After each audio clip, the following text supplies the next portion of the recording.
नमस्कार, सुबह के 9 बज चुके। मैं हूं आपके साथ रवीश और अब बात करेंगे 9 बजे 9 रिपोर्टर। हमारे 9 रिपोर्टर आपके लिए देश की 9 बड़ी खबरें लेकर आएंगे। तो आज की बड़ी बड़ी खबरें कौन सी हैं वो हम आपको बताते हैं।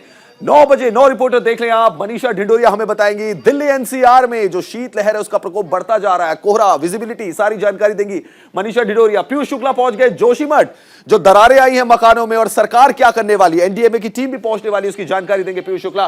संजीव राय पटना से हमारे साथ जुड़ेंगे, शराब कांड को लेकर बहुत बड़ी सुनवाई आज हो सकती है। शिशिर उपाध्याय इंदौर से हमारे साथ जुड़ेंगे, प्रवासी सम्मेलन जैसा कि आप जानते हैं वहां हो रहा है। नमित त्यागी दिल्ली से हमें बड़ी खबर देने वाले हैं।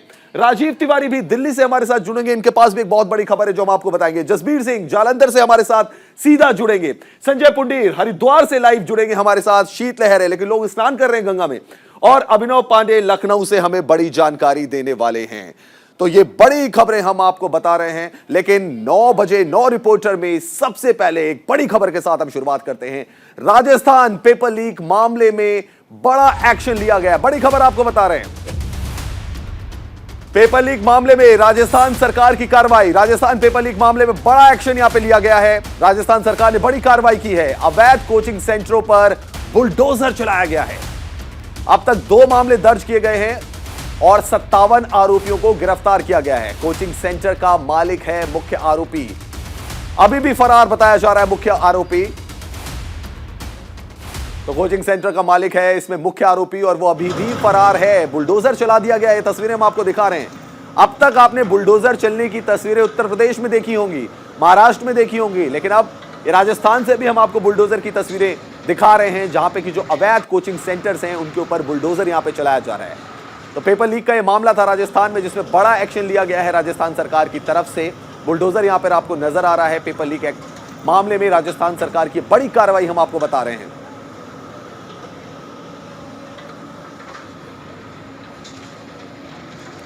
तो ये तस्वीरें भी आप यहां पे देख सकते हैं। पुलिस बल भी यहां पे तैनात है।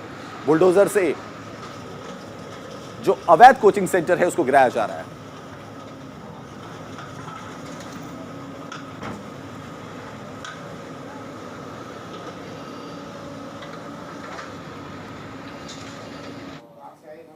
9 बजे 9 रिपोर्टर में पहली बड़ी खबर की बात करते हैं। ये ठंड है प्रचंड। जी हां, दिल्ली समेत उत्तर भारत में कड़ाके की ठंड पड़ रही है। घना कोहरा और कपकपाती ठंड से लोग परेशान हो गए हैं। बड़ी खबर आपको बता रहे हैं 9 बजे 9 रिपोर्टर।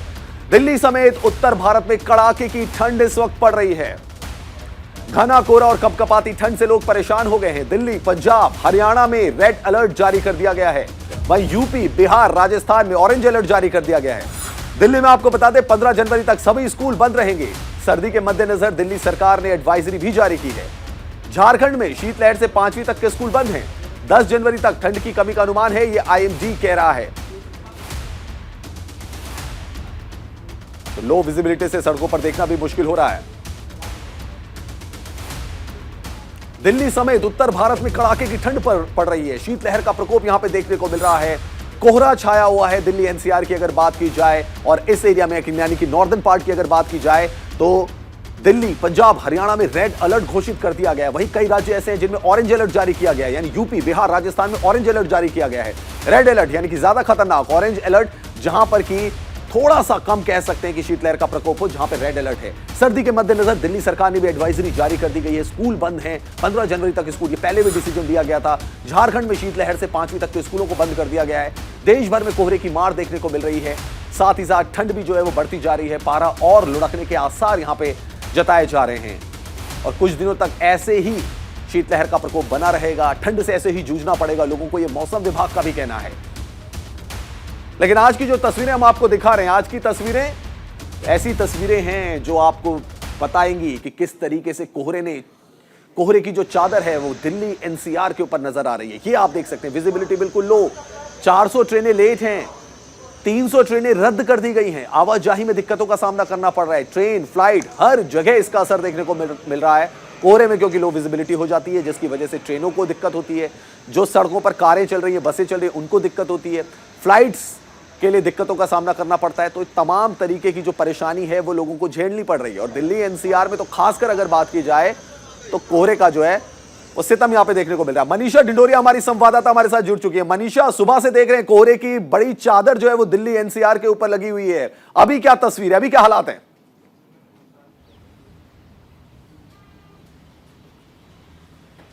रविश, बिल्कुल देखिए, आज सुबह से ही पूरा दिल्ली एनसीआर कोहरे की चादर से लिपटा हुआ है। अगर आप देख पा रहे हैं तो मेरे पीछे का ही नजारा आप देख लीजिए, विजिबिलिटी बिल्कुल जीरो है, विजिबिलिटी बिल्कुल भी दिखाई नहीं दे रही है। ये देखिए, जो गाड़ियां निकल रही है उनके जो पीछे की इंडिकेटर लाइट जली हुई है वो तक दिखाई नहीं दे रही है। इतना ज्यादा कोहरा यहाँ पर दिल्ली में है। पीछे की अगर मैं बात करूँ, पीछे जो बिल्डिंग्स है वो कहीं से कहीं तक, दूर दूर तक नजर नहीं आ रही है। और ये आज सुबह से ही, आपको बता दूं, नया साल जैसे ही शुरू हुआ, नए साल की शुरुआत से ही शीतलहर का जो दौर है पूरे दिल्ली एनसीआर में शुरू हो गया। और आज की अगर मैं बात करूं तो सुबह उठते ही हमने देखा कि पूरा दिल्ली जो है कोहरे की चादर से लिपटा हुआ है। दूर दूर तक विजिबिलिटी देखने को नहीं मिल रही है। गाड़ियां जो है बहुत ही ध्यानपूर्वक चलाई जा रही है, क्योंकि जो गाड़ियों की इंडिकेटर लाइट है या फिर सामने की लाइट है वो भी कोहरे की वजह से लोगों को नहीं दिखाई दे रही है। तो गाड़ियों की जो गति है उसको धीमे करके चलाना पड़ रहा है, जिसकी वजह से ट्रैफिक जाम जैसी समस्याएं भी सड़कों पर हो रही है। और अभी जिस तरीके का नजारा है, यहाँ पर जो सफाई कर्मी काम कर रहे हैं और भी तमाम लोग जो अपने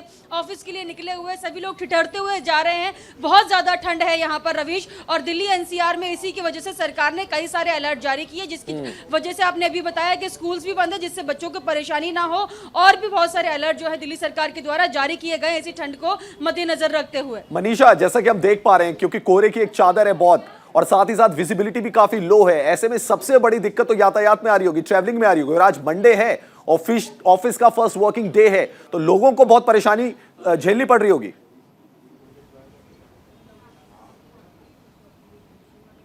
बिल्कुल रवीश, मैं आपको वही बता रही थी, क्योंकि गाड़ियां जो है बहुत धीरे चल रही है। मैं भी अभी जैसे गाड़ी में बैठकर आ रही थी तो हम लोगों की गाड़ी की जो स्पीड है वह भी बहुत धीरे थी, क्योंकि कोहरे से हमें कुछ दिखाई नहीं दे रहा था। आगे से जो गाड़ी आ रही थी वो भी नहीं दिखाई दे रही थी। अगर किसी ने इंडिकेटर लाइट जलाई हुई है तो वो भी हमें नहीं दिखाई दे रही थी। तो बहुत कंफ्यूजन भी यहाँ पर जो ड्राइवर्स है उनके मन में ये है, उनके दिमाग में चल रहा है कि हम आगे गाड़ी कैसे बढ़ाए, क्योंकि स्पीड में बिल्कुल भी नहीं चल सकते। तो हमें अपनी स्पीड जो है कम करके ही चलना पड़ेगा, तब जाकर हम थोड़ा सा आगे बढ़ पाएंगे, क्योंकि कोहरा इतना है कि एक्सीडेंट के बहुत ज्यादा चांसेस है। और इस कोहरे से काफी एक्सीडेंट देखे भी हमने, दुर्घटना बहुत हो जाती है कोहरे की वजह से। और इसीलिए सभी जो वाहन चालक है वो अपनी गाड़ियों को बहुत धीमी गति से चला रहे हैं। और हर तरफ जो है ट्रैफिक पुलिस खड़ा किया गया है, ट्रैफिक पुलिस तैनाती है यहाँ पर हर जगह पर, जो कि कोई भी दुर्घटना होने से बचे और वो सुचारू रूप से ट्रैफिक को आगे कर पाए। जी हाँ, बिल्कुल। और ऐसे में बहुत जरूरी हो जाता है कि पार्किंग इंडिकेटर्स, पार्किंग लाइट वो जलाना बहुत ज्यादा जरूरी हो जाता है। लेकिन मनीषा, मौसम विभाग क्या कह रहा है, अभी कितने और दिनों तक इस ठंड के प्रकोप से जूझना पड़ेगा? और सबसे बड़ी चीज,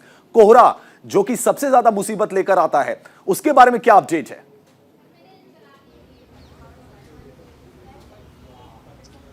रवीश, मौसम विभाग तो लगातार यही बोल रहा है कि अभी 10-15 दिन और हमें इस ठंड से जो है ठिठुरना पड़ेगा। दिल्ली वासियों को अभी और ज़्यादा ठंड का सामना करना पड़ सकता है, क्योंकि पूरे उत्तरी भारत में हमने देखा है कि कोहरा और ठंड बहुत ज़्यादा है। तो मौसम विभाग का भी यही कहना है कि आने वाली 15 जनवरी या फिर उसके भी 1-2 दिन अगर हम आगे कर दें तो तब तक ठंड का जो कोहराम है मचा रहेगा पूरे दिल्ली में, और भी ज़्यादा कोहरा देखने को मिल सकता है। आज की ही अगर मैं बात करूँ तो आज बहुत ज्यादा कोहरा है, क्योंकि कल थोड़ी सी धूप निकली थी तो विजिबिलिटी की उतनी समस्या नहीं थी, लेकिन आज हमने देखा है कि विजिबिलिटी की समस्या बहुत ज्यादा है और हो सकता है ये पूरे दिन चले और यही एक हफ्ते तक भी देखने को मिलेगा। तो मौसम विभाग यही बोल रहा है कि जो भी घर से निकल रहे हैं तो उसको ध्यान में रखते हुए निकले और अपनी पूरी तैयारी के साथ घर से निकले, क्योंकि ऑफिस से निकलने वाले लोग ठंड में देखिए घर में नहीं बैठ सकते। तो इसलिए आपको बस ये है कि बहुत ज्यादा तैयारी करके निकलना पड़ेगा ठंड में, क्योंकि स्वेटर पहने, मोटे कपड़े पहने, क्योंकि ठंड का कुछ नहीं पता।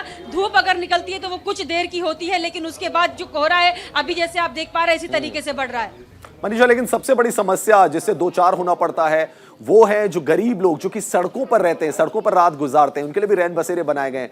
वहां किस तरीके की सुविधा जो है वो मिल पा रही है कि ठंड से बचाव किया जा सके, क्योंकि पारा लगातार लुढ़कता जा रहा है दिल्ली एनसीआर में?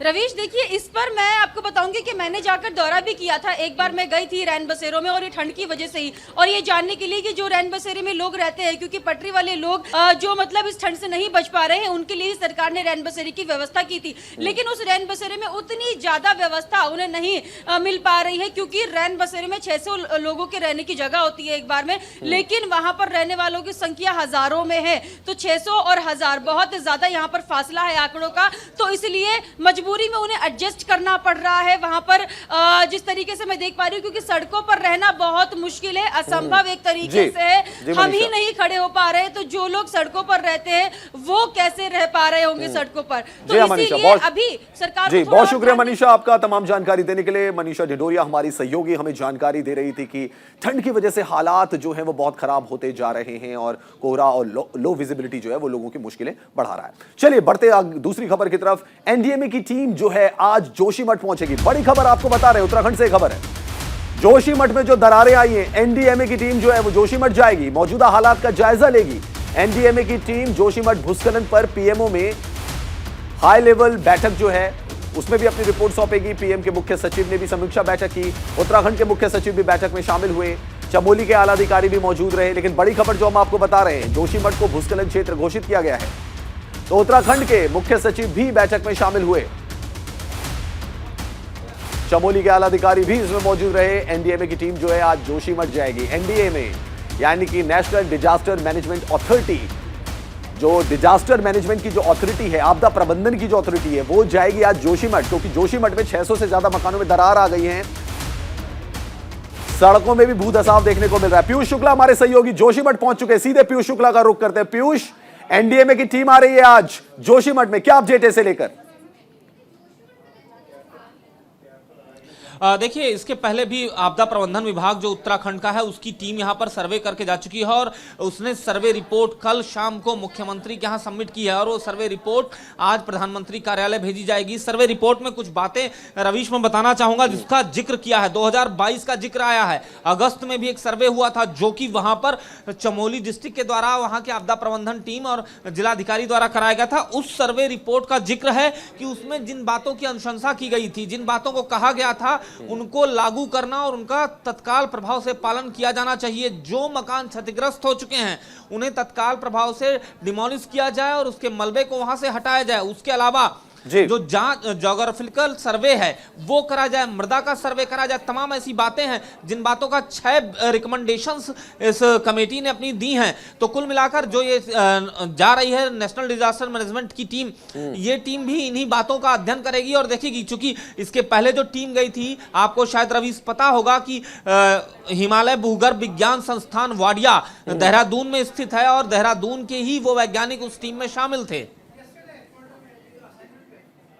चलिए पीयूष शुक्ला, बहुत शुक्रिया आपका तमाम जानकारी देने के लिए। पीयूष शुक्ला हमारे संवाददाता जोशीमठ से हमारे साथ जुड़े हुए थे, तमाम जानकारी हमें दे रहे थे। एनडीएमए की टीम वहां पहुंचेगी। चलिए एक और बड़ी खबर आपको बताते हैं और यह खबर बिहार से जुड़ी हुई है। बिहार में जहरीली शराब कांड पर अहम सुनवाई होगी। वो जहरीली शराब जिसने कई लोगों की जान ले ली थी, इसको लेकर अहम सुनवाई होगी। बड़ी खबर आपको बता रहे हैं बिहार से। तो बिहार में जहरीली शराब कांड पर ये बड़ी खबर हम आपको दे रहे हैं, बड़ा अपडेट हम आपको दे रहे हैं। अहम सुनवाई होगी, सुप्रीम कोर्ट आज मामले में अहम सुनवाई करेगा। शराब कांड की एसआईटी द्वारा स्वतंत्र जांच की मांग की जा रही है। एसआईटी जांच की मांग पर सुप्रीम कोर्ट में सुनवाई होगी। याचिका में राज्य सरकार से पीड़ित परिवारों को मुआवजा देने की मांग होगी। राज्य सरकार को मुआवजा देने का निर्देश देने की मांग सारण जिले में 14 दिसंबर को की गई थी। ये शराब कांड जो हुआ था, अवैध शराब के सेवन से 30 से ज्यादा लोगों की मौत हो गई थी। संजीव राय हमारे सहयोगी हमारे साथ जुड़ रहे हैं। संजीव, आज एक बड़ी खबर इसे कह सकते हैं, एक अहम सुनवाई, क्योंकि शराब कांड पर अब सुप्रीम कोर्ट में सुनवाई होनी है आज। बिल्कुल रवि, देखिए जो सुप्रीम कोर्ट में सुनवाई होनी है, इसमें पीआईएल दायर किया गया था जिसको माननीय उच्च न्यायालय ने तत्काल जो है इस पर सुनवाई करने से इनकार किया था। लेकिन आज इस पे सुनवाई होगी जिसमें सरकार के द्वारा जो आंकड़े पेश किए गए उसमें जो मरने वालों की संख्या थी वो 57 थी, हालांकि इससे ज्यादा मौत हुई थी। तो इस पर एक पीआईएल दायर किया गया था कि आखिर जो लोग शराब कांड में या शराब कांड में जो मारे गए उसमें बिहार पुलिस पर भरोसा नहीं था और उसकी एसआईटी से जांच हो। इसमें कई सारी बात है, जो मुआवजे की बात है उसको लेकर एक कह सकते हैं विपक्ष लगातार सवाल खड़ा करता रहा। तो कई ऐसे अहम बिंदु हैं जिस पर आज माननीय न्यायालय में इस पर सुनवाई होगी और इस पर देखना होगा कि आखिर इस पर न्यायालय का क्या रुख रहता है। जी संजीव, बहुत शुक्रिया आपका तमाम जानकारी देने के लिए। संजीव राय हमारे सहयोगी पटना से हमें अपडेट दे रहे थे। चलिए इसी बीच एक बड़ी खबर आ गई है। इंडिगो फ्लाइट में मारपीट और छेड़छाड़ का मामला सामने आया है। बड़ी खबर आपको बता रहे हैं, इंडिगो फ्लाइट में मारपीट और छेड़छाड़ का मामला सामने आया है। एयर होस्टेस से छेड़छाड़ हुई है, कैप्टन से मारपीट हुई है। शराब के नशे में था युवक। 2 को गिरफ्तार किया गया है। दिल्ली से पटना जा रही थी फ्लाइट, तो शराब के नशे में थे युवक। 2 गिरफ्तारी इसमें हुई हैं। दिल्ली से पटना जा रही थी फ्लाइट। बड़ी अपडेट आपको दे दें और इंडिगो फ्लाइट की अपडेट है। और लगातार हम देख रहे हैं पिछले कुछ दिनों से फ्लाइट्स को लेकर मामले सामने आ रहे हैं। कभी अभद्रता की जा रही है और अब छेड़खानी का मामला भी सामने आ गया है। एयर होस्टेस से छेड़खानी की गई, कैप्टन से मारपीट की गई। 2 युवकों को गिरफ्तार किया गया है। शराब के नशे में थे ये दोनों युवक। दिल्ली से पटना जा रही थी फ्लाइट, ये भी आपको बता दें इंडिगो की फ्लाइट थी।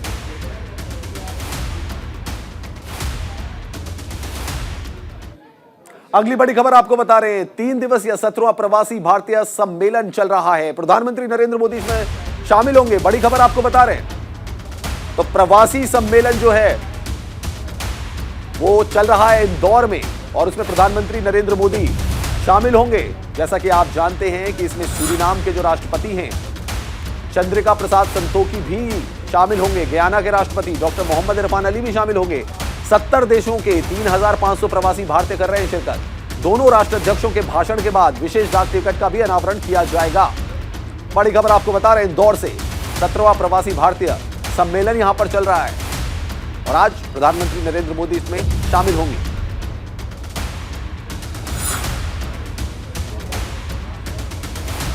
सूरीनाम के राष्ट्रपति चंद्रिका प्रसाद भी इसमें शामिल होंगे। गयाना के राष्ट्रपति डॉक्टर मोहम्मद इरफान अली भी शिरकत करेंगे। प्रवासी भारतीय सम्मेलन चल रहा है। 70 देशों के 3500 प्रवासी भारतीय कर रहे हैं शिरकत।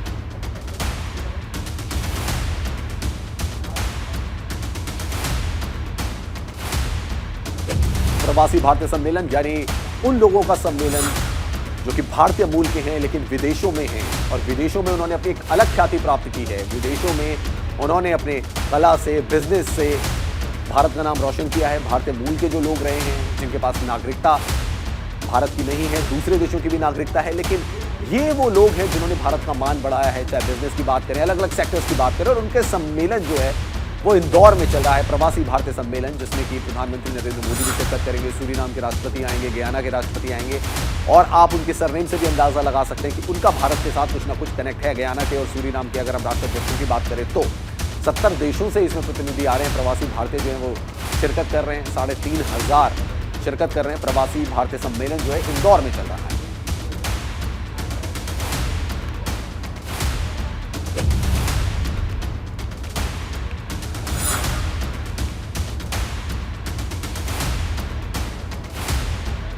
तो बड़ी खबर आपको बता रहे हैं, प्रवासी भारतीय सम्मेलन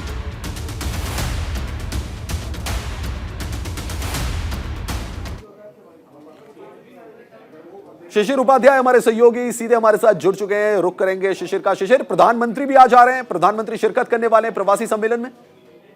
जी बिल्कुल, प्रधानमंत्री 9:45 और उनका यहाँ पर सेंटर में वहां पर और शुभारंभ करने के कई देशों के राष्ट्रपति और जो बाहर के अन्य राजदूत आए हुए, बड़े बड़े उद्योगपति आए, संवाद करना है लोगों के साथ। वो लंच के अलावा शिशिर, थोड़ा टेक्निकल दिक्कतों का हमें सामना करना पड़ रहा है। बहुत शुक्रिया आपका तमाम जानकारी देने के लिए। शिशिर हमारे सहयोगी में जानकारी दे रहे थे, लेकिन थोड़ी टेक्निकल दिक्कतों का वहां पे हमें सामना करना पड़ा। चलिए बढ़ते अगली खबर की तरफ। दिल्ली से बड़ी खबर है। दिल्ली में मेयर पद के लिए तकरार अभी भी जारी है। हंगामा आपने देखा होगा तस्वीरों में, लेकिन तकरार अभी भी जारी है। कौन बनेगा मेयर, कौन बनेगा डिप्टी मेयर, इलेक्शन नहीं हो पा रहा है। आज आम आदमी पार्टी बीजेपी दफ्तर पर प्रदर्शन करेगी। आपका बीजेपी और एलजी पर गंभीर आरोप है। बीजेपी और एलजी मिलकर नियमों की धज्जियां उड़ा रही है, कहना है आम आदमी पार्टी का। बीजेपी और एलजी मिलकर कर रहे हैं संविधान की हत्या। नमित त्यागी हमारे सहयोगी हमारे साथ जुड़ गए हैं। नमित, बड़ा प्लान आम आदमी पार्टी का, आज बीजेपी दफ्तर के बाहर ही प्रदर्शन करने वाली है, क्या अपडेट है? देखिए बिल्कुल रमेश, एमसीडी के अंदर जो मेयर और डिप्टी मेयर का चुनाव होना था 6 जनवरी को जो बैठक हुई थी, उसमें सदन में हंगामा हुआ, जिसके बाद दोनों ही पार्टियां एक दूसरे पर आरोप लगा रही हैं। परसों भी हमने देखा कि बीजेपी और आम आदमी पार्टी ने एक दूसरे के खिलाफ प्रदर्शन किया, और आज फिर से जहां चंडीग्राम अखाड़े पर बीजेपी का प्रोटेस्ट है, तो वहीं आम आदमी पार्टी 11 बजे बीजेपी का जो हेडक्वार्टर है पंडित दीनदयाल उपाध्याय मार्ग पर, वहां पर तमाम मांगों को लेकर जो है वो एलजी और बीजेपी के खिलाफ प्रदर्शन किया जाएगा। सीधे तौर पर आम आदमी पार्टी का कहना है कि सदन के अंदर जो सब कुछ किया जा रहा है वो बीजेपी के कहने पर एलजी कर रहे हैं, क्योंकि एलजी की तरफ से 2 से 3 जो गैर संवैधानिक आदेश पारित किए गए, उसको लगातार जो है गैर कानूनी बता रही है आम आदमी पार्टी। चाहे उसमें जो पीठासीन अधिकारी हैं सत्या शर्मा उनकी नियुक्तियों की बात करें या फिर जो 10 मनोनीत पार्षदों को नियुक्त किया एलजी की तरफ से, उसकी बात करें, क्योंकि जो सदन के अंदर झगड़ा शुरू हुआ था, हंगामा शुरू हुआ था, उसकी सबसे बड़ी वजह यही थी कि जो 10 मनोनीत पार्षद एलजी की तरफ से नियुक्त किए गए थे वो 10 के 10 बीजेपी के आदमी थे, ऐसा आम आदमी पार्टी का कहना है। तो निश्चित तौर पर ये तकरार जो है वो लगातार बढ़ती जा रही है और ये पहला मामला नहीं है। इससे पहले भी एलजी और दिल्ली सरकार के बीच में तकरार रविश देखने को मिली है, लेकिन वो जो परसों सदन के अंदर हुआ 6 तारीख को, वो सदन से निकलकर जो है सड़कों पर आ गया है। आज 11 बजे बड़ा प्रदर्शन जो है आम आदमी पार्टी करने जा रही है। चलिए नमित, बहुत शुक्रिया आपका तमाम जानकारी देने के लिए। हमारे सहयोगी नमित त्यागी हमें जानकारी दे रहे थे। आम आदमी पार्टी का प्रदर्शन आज जारी रहेगा। बड़ी खबर आपको बता दें इस वक्त की, आज से कोलकाता में G20 की पहली बैठक है। बड़ी खबर आपको बता रहे हैं, आज से कोलकाता में G20 की पहली बैठक 11 जनवरी तक चलेगी। G20 की पहली बैठक, तो पहली बैठक हो रही है। जैसा कि आप जानते हैं कि G20 का मेजबान देश भारत है, यानी अध्यक्षता भारत कर रहा है। तमाम कार्यक्रमों का आयोजन होना है G20 के तहत। भारत समेत 19 देशों के प्रतिनिधि भी हिस्सा लेंगे। बड़ी खबर आपको बता रहे हैं, 11 जनवरी तक चलेगी G20 की पहली बैठक। डिजिटल वित्तीय साक्षरता पर भी चर्चा होगी। कई ऐसे मुद्दे हैं जिन पर चर्चा होगी। इस बैठक में 19 देशों के जो प्रतिनिधि हैं वो इसमें हिस्सा ले रहे हैं। जैसा कि आप जानते हैं कि भारत G20 का अध्यक्षता कर रहा है भारत, और बहुत सारे कार्यक्रम होने, बहुत सारे वेन्यू सेलेक्ट किए गए हैं, लेकिन जो पहली बैठक हो रही है वो कोलकाता में है। राजीव तिवारी हमारे सहयोगी हमारे साथ जुड़ चुके हैं इस खबर पर जानकारी देने के लिए। राजीव, G20 की पहली बैठक हो रही है, तमाम देशों के जो सदस्य हैं वो इसमें हिस्सा ले रहे हैं। पहली बैठक कितनी अहम रहती है और किन मुद्दों पर चर्चा हो सकती है? बिल्कुल, अगर देखा जाए तो आज जो बैठक शुरू हो रही है 11 तारीख तक चलेगी। 3 दिवसीय बैठक है, बहुत ही महत्वपूर्ण माना जा रहा है। वैश्विक साझेदारी पर चर्चा की जाएगी और इस बैठक में 19 देशों के जो प्रतिनिधि शामिल होंगे, साथ ही केंद्रीय वित्त मंत्रालय के जो अधिकारी हैं वो भी शामिल होंगे, बैंकिंग सेक्टर के जो अधिकारी हैं वो शामिल होंगे, वित्त फाइनेंस से जुड़े हुए जो लोग हैं लगभग 60 से 65 लोग इसमें शामिल होंगे और तमाम महत्वपूर्ण मुद्दों पर चर्चा किया जाएगा। साथ ही जो वैश्विक साझेदारी में जो महत्वपूर्ण चीज़ है उसमें फाइनेंशियल सेक्टर को कैसे मजबूत किया जाए, इस पर फोकस रहेगा। देखा जाए तो जो खबर आ रही है कि कलकत्ता को पूरी तरह से सजाया गया है और जो ऐतिहासिक स्थल हैं वहाँ पे जो 19 देशों के जो प्रतिनिधि इसमें शामिल होंगे उनको वहाँ पे भ्रमण भी कराया जाएगा और यहाँ के जो ऐतिहासिक जो स्थल है उसके बारे में जानकारी दी जाएगी।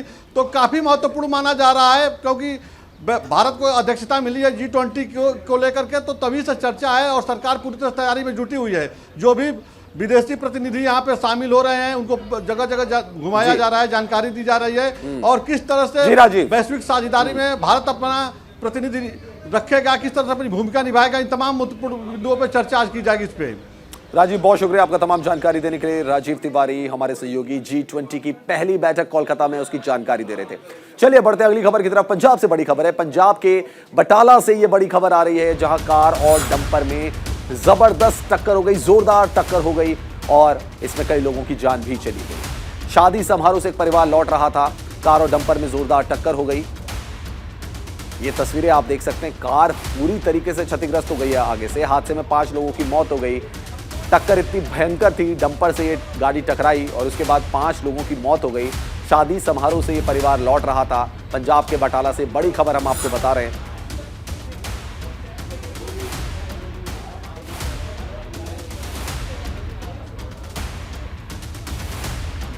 जसबीर हमारे संवाददाता हमारे साथ जुड़ गए इसी खबर पर। जसबीर, किस वक्त ये हादसा हुआ और जैसा कि बताया जा रहा है कि परिवार शादी से आ रहा था, डंपर से इसकी टक्कर हो गई। रवीश, ये जो टक्कर हुई है इतनी भयानक हुई थी कि क्योंकि ये डंपर ने सीधी टक्कर मारी और कार में जितने भी सवार थे सारे की सारे उनकी मौत हो गई है। लगभग 5 जो कि बताया जा रहा है कि 5 बंदों की इसमें मौत हो गई है। और आपको बता दें कि आए दिन कोई ना कोई, क्योंकि पंजाब में मौसम इतना खराब है, धुंध के कारण विजिबिलिटी इतनी कम है, जिसकी वजह से ये सारे हादसे हो रहे हैं। और आज देखने को मिला है कि 5 आदमियों की ये मौत हो चुकी है। जी रविश। जी हाँ, और हम देख रहे हैं जसबीर की इनका इलाज भी वहां पे कराया जा रहा है, परिवार वाले भी वहां पे। क्या जो डंपर का जो ड्राइवर था उसे गिरफ्तार कर लिया गया? जो जानकारी मिली गई है, डंपर का जो ड्राइवर है उसको उसने भागने की कोशिश तो जरूर की, पर लोगों ने ही वहां से उसको पकड़ लिया गया। और जो परिवार था ये कहां से आ रहा था और कहां इनको जाना था? अभी रवीश ये पुष्टि नहीं हो पा रही है। ये माना जा रहा है कि परिवार शादी से कहीं से आ रहा था, सारा परिवार इकट्ठा था, जिसकी वजह से और भी इनकी गाड़ियां आगे साथ चल रही थी। और ये जो माना जा रहा है कि शादी से ये लौट रहे थे। शुक्रिया जसबीर, आपका तमाम जानकारी देने के लिए। हमारे सहयोगी हमें जानकारी दे रहे थे। चलिए एक और बड़ी खबर आपको बताते हैं। धर्मनगरी हरिद्वार में कड़ाके की ठंड पड़ रही है। घने कोहरे के ऊपर आस्था भारी पड़ रही है। बड़ी खबर आपको बता रहे हैं, धर्मनगरी हरिद्वार से कड़ाके की ठंड पड़ रही है पूरे उत्तर भारत में, लेकिन जो आस्था है वो इस ठंड पर भी भारी पड़ जा रही है। श्रद्धालु गंगा स्नान कर रहे हैं। श्रद्धालु गंगा में डुबकी लगाकर आराधना करते हुए नजर आ रहे हैं। मां गंगा जीवन दायिनी है, मोक्ष दायिनी है, ये श्रद्धालुओं का कहना है। तो इस कड़ाके की ठंड में भी लोग डुबकी लगा रहे हैं। तो जो आस्था है वो कहीं ना कहीं ठंड पर भारी पड़ती हुई नजर आ रही है। गंगा में डुबकी लगा रहे हैं श्रद्धालु, तमाम श्रद्धालु पहुंच रहे हैं जो हरिद्वार, धर्मनगरी हरिद्वार में भी कड़ाके की ठंड है। पूरा उत्तर भारत देखा जाए तो शीतलहर की चपेट में है, ठंड की चपेट में है। घना कोहरा भी देखने को मिल रहा है। आज सुबह तो बहुत ज्यादा कोहरा था, विजिबिलिटी भी काफी ज्यादा कम थी। कोहरे की वजह से लोगों को दिक्कतों का सामना करना पड़ रहा है। ठंड बढ़ गई है, पारा लुढ़क रहा है, नदी का पानी भी बहुत ज्यादा ठंडा हो जाता है। लेकिन श्रद्धालु हैं, उनके ऊपर जो आस्था है, आस्था में वो मां गंगा की डुबकी लगा रहे हैं, गंगा नदी में स्नान कर रहे हैं, सुबह सुबह पहुंच रहे हैं। संजय पुंडीर हमारे संवाददाता हमारे साथ जुड़ चुके हैं। संजय, देखा जाए तो पूरे उत्तर भारत में कड़ाके की ठंड पड़ रही है, लेकिन श्रद्धालु गंगा नदी में डुबकी लगा रहे हैं। देखिए रवीश, पहाड़ से लेकर मैदानी जिलों तक लगातार ये ठंड का सितम जारी है, क्योंकि हमने देखा है कि लगातार ठंड बढ़ती जा रही है। हालांकि अगर हरिद्वार की तस्वीरों की बात की जाए तो आप देख रहे हो तस्वीरों में किस तरह से मां पतित पावनी मां गंगा में आस्था की डुबकी लगाई जा रही है, क्योंकि हरिद्वार एक ऐसी नगरी है, आस्था का केंद्र इसे कहा जाता है। सर्दी हो गर्मी हो, यहाँ पर हजारों की तादाद में जो श्रद्धालु होते हैं वो लगातार पहुंचते हैं। लेकिन इस कड़ाके की ठंड के बावजूद भी किस तरह से यहाँ पर श्रद्धालु पहुंच रहे हैं, हालांकि कोहरा भी बहुत ज्यादा है, उसके बावजूद भी जो भक्त हैं वो लगातार मां गंगा में आस्था की डुबकी लगा रहे हैं और आराधना कर रहे हैं। कहा जा सकता है कि जिस तरह ठंड पर कहीं ना कहीं आस्था भारी पड़ती दिखाई दे रही है, इससे साफ जाहिर होता है कि जो भक्त हैं वो लगातार पूजा कर रहे हैं। रवीश, संजय, अगर आपसे जानना चाहे, क्योंकि आप हरिद्वार में ही रहते हैं, कितना यहाँ पे जो टेम्परेचर है उसमें गिरावट देखने को मिली है, कितना ठंड का प्रकोप यहाँ पे देखने को मिल रहा है, अगर आप बता पाए तो। देखिए बिल्कुल रवीश, लगातार ही ठंड है वो लगातार बढ़ती जा रही है और बीते दिनों 6 डिग्री तक यहाँ पर सेल्सियस पहुंच गया था। उसके बावजूद ही लगातार ठंड में इजाफा हो रहा है। हालांकि बढ़ती ठंड के चलते जो लोग हैं वो पूरी तरह घरों में कैद हैं। सड़कों पर भी हम देख रहे हैं जो गाड़ियां हैं वो पूरी तरह रेंगती हुई यहाँ पर नजर आ रही है। साफ कहा जा सकता है कि कोहरे के चलते विजुअलिटी भी वो पूरी तरह कम हो गई है। हालांकि इसको लेकर प्रशासन लगातार तमाम इंतजाम कर रहा है। जो बाहर से आने वाले श्रद्धालु हैं उनको भी कहीं ना कहीं अलाव की व्यवस्था कर रहा है। गर्म कपड़े भी यहाँ पर बांटे जा रहे हैं। कहा जा सकता है कि हरिद्वार जिला प्रशासन पूरी तरह ठंड से निपटने के लिए तैयार यहाँ पर दिखाई दे रहा है। रवीश, संजय, अगर बात की जाए तो अभी तो चलिए 9 जनवरी है, लेकिन मकर संक्रांति भी पास आ रही है और ऐसे में भी श्रद्धालु जो हैं वो गंगा नदी में स्नान करेंगे, वहां पे डुबकी लगाएंगे। बिल्कुल रवीश, लगातार स्नान कोई भी हो, यहाँ पर हजारों की तादाद में भक्त पहुंचते हैं और हमने देखा है कि हर की पौड़ी का ब्रह्मकुंड घाट ही नहीं, तमाम जो घाट है वहां पर आस्था की डुबकी लगाई जाती है। ऐसे में मकर संक्रांति का स्नान भी नजदीक है, तो कहा जा सकता है कि भक्तों का इजाफा भी यहाँ देखने को मिल रहा है, क्योंकि धर्मनगरी में लगातार देश के कोने कोने से यहाँ पर श्रद्धालु पहुंचते हैं। ऐसे में प्रशासन की ओर से हरिद्वार जिले में करीब 20 जगहों पर अलाव की व्यवस्था की गई है। हालांकि जिन लोगों के पास गर्म कपड़े नहीं है उनको भी यहाँ पर कपड़े बांटे जा रहे हैं। रवीश, संजय, आपकी श्रद्धालुओं से बात हुई होगी, क्योंकि नदी का पानी काफी ठंडा हो जाता है अगर सर्दियों की बात करें, और ये दिसंबर से लेकर जनवरी का जो महीना, जो टाइम पीरियड होता है, उसमें काफी ज्यादा ठंड होती है पानी के अंदर भी। तो श्रद्धालुओं का क्या कुछ कहना है? बिल्कुल रवीश, लगातार हम श्रद्धालुओं से बात करते हैं, जब वो स्नान करते हैं हमने उनसे पूछा भी है कि भाई लगातार ठंड हो रही है, ऐसे में आपको ठंड नहीं लगती है? तो उनका साफ तौर पर कहना है कि माँ जीवन दायिनी है, पति तपावनी है। ऐसे में माँ गंगा में स्नान करने से वो शक्ति प्रदान करती है। हालांकि उनका ये भी कहना है कि जब हम स्नान करते हैं, पहली डुबकी ठंड की लगती है तो दूसरी डुबकी लगाने से गर्माहट आ जाती है। तो साफ देखा जा सकता है कि भक्तों के अंदर भी पूरी तरह आस्था यहाँ पर नजर आ रही है। रवीश जी, संजय, बहुत शुक्रिया आपका तमाम जानकारी देने के लिए। संजय पुंडीर हमारे सहयोगी हरिद्वार से हमारे साथ जुड़े हुए थे। श्रद्धालु जो है वो आस्था की डुबकी लगा रहे हैं मां गंगा में। चलिए बढ़ते अगली खबर की तरफ। प्रधानमंत्री नेशनल जॉब फेयर का देश भर में आयोजन किया जा रहा है। 242 जिलों में पीएम नेशनल जॉब फेयर का आयोजन किया जाएगा। केंद्रीय कौशल विकास और उद्यमिता मंत्रालय ने इसका आयोजन किया है। स्थानीय कारोबारियों, कंपनियों और संगठनों को आमंत्रण भेजा गया है। राष्ट्रीय शिशुता मेले में हिस्सा लेने के लिए आमंत्रण भेजा गया है। 5वीं से 12वीं पास कर चुके हैं बेरोजगार जो है वो आवेदन कर चुके हैं। www.apprentice पर पंजीकरण कर सकते हैं। तो राष्ट्रीय शिक्षुता मेले में हिस्सा लेने के लिए आमंत्रण भेजा गया है। प्रधानमंत्री नेशनल जॉब फेयर का देश भर में आयोजन किया जा रहा है। मेले में प्रशिक्षु के तौर पर आवेदन कर सकते हैं। 5वीं से लेकर 12वीं कक्षा पास कर चुके बेरोजगार इसमें आवेदन कर सकते हैं।